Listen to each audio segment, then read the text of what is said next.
जय जगन्नाथ। आज गीता ज्ञान भितर को आपण मान स्वागत करुच्ची। आज जो गीता ज्ञान भितर आज आम जाना चाहिए जीवात्मा कहार अंश। जीवात्मा क्यों भाव से जो परम पद सुख को लाभ कर संसार रूप को ओलट वृक्ष से ओलट वृक्षर मूल को क्यों भाव में पहुंची पार जो होती भगवान ये जो पुरुषोत्तम तांकर निवास स्थली परम सुख पददायक बा जोठारे आमे पहुंचले आमर आ पुनर्जन्म हुए ना आमे भगवान सहित लीन हो जाइथबा भगवान सेवा करिवार सुयोग पाई जाइथौ। तेणु एभली विषय आज विषय वस्तु जहाँकि आमे पंचदश अध्याय पुरुषोत्तम योग भीतर को आमे प्रवेश करिबा। सर्वप्रथम गुरु गोविंदंकर आश्रित है से राधाकांतर चरण कमल को ध्यान करी तांकर स्वरूप को ध्यान करी आमे गीता ज्ञान ओडिया भीतर को प्रवेश करिबा। आसंतु। ओम गुरुर्ब्रह्मा गुरुर् विष्णु गुरुर्देव महेश्वर गुरु साक्षात् परम ब्रह्म तस्मै श्री गुरुवे नमः। हे कृष्ण करुणा सिंधु दीनबंधु जगत्पते गोपेश गोपिका कांत राधा कांत नमस्तुते। तप्त कांचन गौरांगी राधे वृंदावनेश्वरी वृषभानुसुते देवी प्रणमामि हरिप्रिये। जा देवी सर्वभूतेषु मातृरूपेण संस्थिता नमस्तस्यै नमस्तस्यै नमस्तस्यै नमो नमः। सेई माँ जेतबळे गोटे गर्भधारिणी माँ हेइथाय आमके संसार सागर को पठेई देइथे बा संसार भीतर को से माँ ही आनी थाए। से सागर रे आमे तरिबा पाई गोटे जिनिस होउची नाम। से नाम ब्रह्म को अक्षर अविनाशी से परम ब्रह्मकर नाम ब्रह्म को आमे स्मरण करिबा। भगवानकर रूप भीतर देइकरी गोटे होउची जेतबळे नामटा नथिबा भगवानकर रूपटी आखि आगरे नाचि उठुथिबो भगवानकर नाम चलीथिबो। काहेकि ना से नाम भीतर से नामी बा जहार आमे नाम नउछे से नाम भीतर विराजित थांती। सेतेबेले तांकर गुण लीला तांकर स्वरूप तांकर नाम ए चारिटा जेतबेले ता भीतर चालुथिबो सेतेबेले नामटा गोटे परम शक्तिशाली अस्त्र रूप रे ही आम पाखरे रहि जाइते। जहाँकि भूत प्रेत गुणी गारड़ी ए सब भीतर आमको ही रक्षा कर दे थाए। से नाममय परम ब्रह्मकर से जो पुरुषोत्तम योग भीतर को आमे जेतबेले प्रवेश करूछे से योग भीतर देइकरी कोन हेछि ना केउ माने कोन कले से भगवत धाम को प्रवेश करि परिबे। काहेकि ना जो उलट वृक्ष भीतर जामे पूर्व अध्याय सुनिथिले प्रति मुहूर्त रे गोटे गोटे गोटे गोटे परीक्षा काम क्रोध लोभ मोह गर्व अहंकार ए सब प्रत्येक मुहूर्त आमर जे पर्यंत आमर जीवन अच्छी से पर्यंत ए सब गुण गुड़िक आम कौन करती ना आम भीतर सब बड़े थांती। ये जो गुण गुड़िक सत्व रजतम जाकि जीवात्मा को शरीर भीतर बंधन कर रखि थांती आकर्षण कर रखि थांती। तेणु जहाँकि आम पूर्व अध्याय गुड़िक आलोचना होती आज से विषय आउ किछि जानिबा कोन ना ई संसार जो ओलट वृक्ष बोली कहा जाउची सेठी आमे माने काई देखि पारुने सेटा केमिति बा कोन ना केतबळे आमे देखि परिबा ना से जो ओलट वृक्षर मूल होचंती पुरुषोत्तम स्वयं परम ब्रह्म तांकर आदि शाखा बा मूल शाखा जे रहउचंती जाको आमे ओडिया शुद्ध ओडिया भाषा रे कंडी बोली कहा जाए। चेरर ऊपर भाग डाला आ चेरर जो मध्यवर्ती भाग जाको आमे कांड बोली कहि थाउ के गंडी बोली कहंती के मूल शाखा बोली कहंती। काइना से सर्वप्रथम ही चेरर ऊपर रहिते मूल शाखा बोली कहंती। सेठी होचंती ब्रह्मा। ब्रह्मा भी अनेक वर्ष तपस्या करी केतेटा जुग बीती जाई ब्रह्मा तपस्या करी जानि परिछंती से केउठारु आविर्भूत होइतिले। तेणु तांकर से जो रचित वेद गुड़िक कौन है ना से ये जो गोलट वृक्षर सी होती कौन ना गोटे गोटे पत्र जे कि गोलट वृक्षटा को बंचे रखिछन। तेणु जोटी शास्त्रानुमोदित कर्म आउ वेद आमे मानिकरी न चलिबा सेतबेले ही हमर अधपतन हो जाए। तेणु यही सब विषय टॉपिक भितर अच्छी आम द्वितीय श्लोक पर्यंत जाइए पंचदश अध्याय। आज तृतीय नंबर श्लोक रु आरंभ करिबा। न रूपम सेह तथोपलभ्यते नान्तन चार्दिन च संप्रतिष्ठा अश्वत्थमेन सुविरूढ़मूलम संगशस्त्रेण दृढ़ेन छित्त्वा। एही संसार वृक्षर स्वरूप जेपरि बोली कहा जाइछि एठारे विचार करिया समय रे सेपरि दृश्यमान हुए नाही। काहेकि ना एहार आदि नाही कि अंत नाही, एहा यथायथ स्थिति भी नाही। तेणु एही अहंत्व ममत्व वासना रूपी अति दृढ़ मूल विशिष्ट संसार रूपी असत वृक्ष को दृढ़ वैराग्य रूपक शस्त्र द्वारा छेदन करी दृढ़ वैराग्य माने भगवान छड़ा अन्य कौनसी एपरी भाव आसक्त आम न होथिबा से होउछन्ति दृढ़ वैराग्य।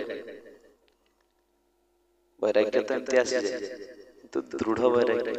से वैराग्य निवृत्त न हुअन्ति वैराग्य रूपक शस्त्र द्वारा छेदन करी तथा पदं तत्परिमार्गतव्यं यस्मिन् गता न निवर्तन्ति हुय्यः तमेव चाद्यं पुरुषं प्रपद्ये जत प्रवृत्ति प्रसुप्ता पुराणी। तापरे जहां पाइले मनुष्य पुणी संसार को फेरे नाही सही परम पद रूपक परमेश्वर को भल भाव बुझा उचित एवं जो परमेश्वर एही पुरातन संसार वृक्षर प्रवृत्ति विस्तारित होइछि मु सही आदि पुरुष नारायण शरण नेउछि बोली दृढ़ निश्चय करी सही परमेश्वर को मनन ओ निधि साधन करवा उचित। तेणु आम माने भितर कौन रहुछि ना सही परम ब्रह्मकर शरण रे सानिध्य रे आसीबा पई हमको दृढ़ संकल्प युक्त होई भगवान छड़ा अन्य कौन भी मन को केन्द्रीभूत न करी जो जोड़ा कहउछन दृढ़ वैराग्य। वैराग्य भितर कौन है मन टिके चल चंचल हो जाए। दृढ़ वैराग्य होछि जेउटी भगवान छड़ा आउ किछि भी जने स्मरण करे नाही। तेणु एई सब वैराग्य भितर द्वारा से जो असत वृक्ष को आम छेदन कर ताहार मूल पर्यंत आम पहुंची परिबा। निर्माण महो जित संग दोषा अध्यात्म नित्या विनिवृत्त महा द्वंद्वेर विमुक्ता सुख दुख संगेर गच्छन्त्य मूढ़ा पदमव्ययं तत्। जो मानकर मानव मोह नष्ट हो जाइछि जो माने आसक्ति रूपक दोष को जय करिछन्ति जो माने परमात्मा को स्वरूप रे नित्य जो मानकर कामना सब संपूर्ण रूपे नष्ट हो जाइछि सुख दुख नामक द्वंद्व मानव ठारू मुक्त सही ज्ञानी माने सही अविनाशी परम पद को प्राप्त होंति बा मूल को सही जो अश्वत्थ वृक्षर मूल को ही से पहुंची परिथांति। न तद्भासयते सूर्यो न शशांक नो पावकः यद्गत्वा न निवर्तन्ते तद्धाम परमं मम। एठारे भगवान कहउछन्ति कोन ना से स्वयं प्रकाश परम पद को सूर्य प्रकाशित करि पारे नाही ना चंद्र ना अग्नि के प्रकाशित करि पारे नाही। सही जे परम पद को प्राप्त हले मनुष्य को संसार को फेरी आसीबा को पड़े नाही ताही हेउछि परम धाम। जो धाम रे आउ बा कोन कहंती ना अण लेउटा कहती जोठा को गले मनुष्य आउ पुनर्बार संसार 84 लाख जनी बारंबार जनी जन्म ग्रहण करी बाकु पड़े नाही। से धाम को बा से पुरुषोत्तमंकर पदार बिंद को बा से पुरुषोत्तमंकर निवास स्थल को आमे कौन कहूचे किए वैकुंठ धाम किए गोलोक धाम जी जहाँ भी कहतु ना कहीं निज निजर ज्ञान अनुसार ताको से वर्णना करती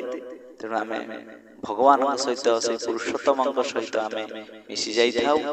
से पुरुषोत्तम क्षेत्र में आम पहुंची जाऊ जो गले पुनर्बार ये धराधाम को विभिन्न प्रकार जोनि भीतर दे आमको आउ भ्रमण करने को पड़े ना ममे वांश जीवलोके जीवभूत सनातन मानसष्ठीन्द्रियाणि प्रकृति स्थानिका सती एई देहरे रहितिबा सनातन जीवात्मा मोर ही अंश अटे जेमिति आमे आकाश देखुचे तो एठी टिके अलगा देखा सेठी अलगा देखा तबन से कोन दुईटा कि से गोटे ना भगवान जीवात्मा परमात्मा कौन करना जीवात्मा होचंती परमात्मा गोटे अंश विशेष जहा के कौन हुए ना से परमात्मा सहित मिलित न हेबा पर्यंत एति बारंबार जने घुरी बुलु थाए आउ कौन करंती नाही प्रकृति रे ओ से ही प्रकृति रे स्थित मन और पांच इंद्रिय को आकर्षण करि थाए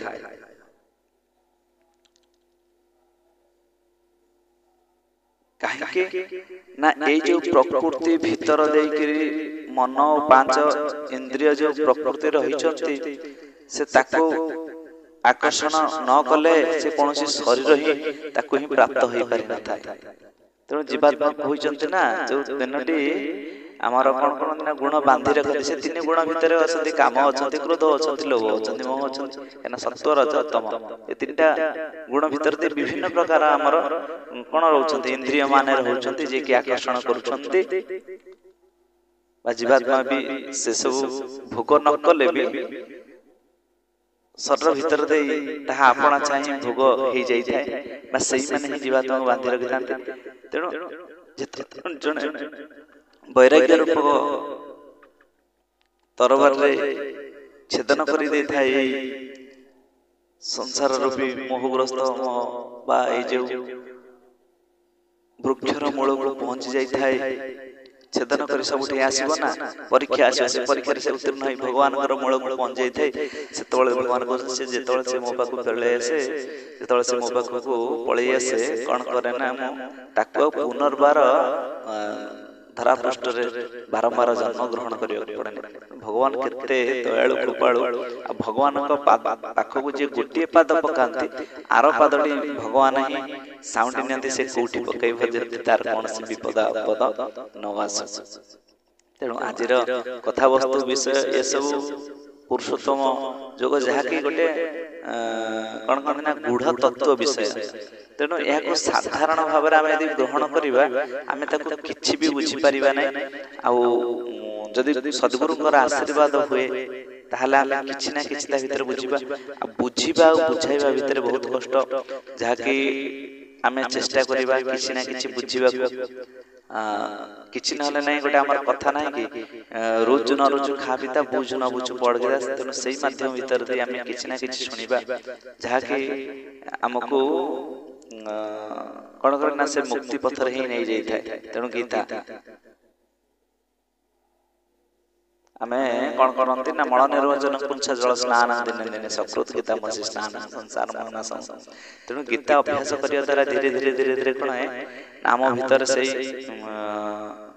ज्ञान धीरे धीरे प्रस्फुटित हुए जमती कुसुम फूलर आज 3टा पाखुड़ा काली 4टा पाखुड़ा काली 6टा काली 8टा 10टा 15टा एमती धीरे धीरे धीरे धीरे धीरे बढ़ी गई से गोटे फूल कोमल फूल परिणत हुए गोटे कढ़टी से भली भाव आम धीरे धीरे धीरे धीरे गोटे गोटे कथा को अभ्यास करने द्वारा आम भगवान शरण आसी जावा तेणु आज गीता ज्ञान को आम ये रखा ये गीता प्रेस आम पाठ करुचे ताको आज एठी टिके विश्राम दबा आगामी अध्याय आउ किछि जानिबा जय जगन्नाथ जय जगन्नाथ जय जय श्री राधे।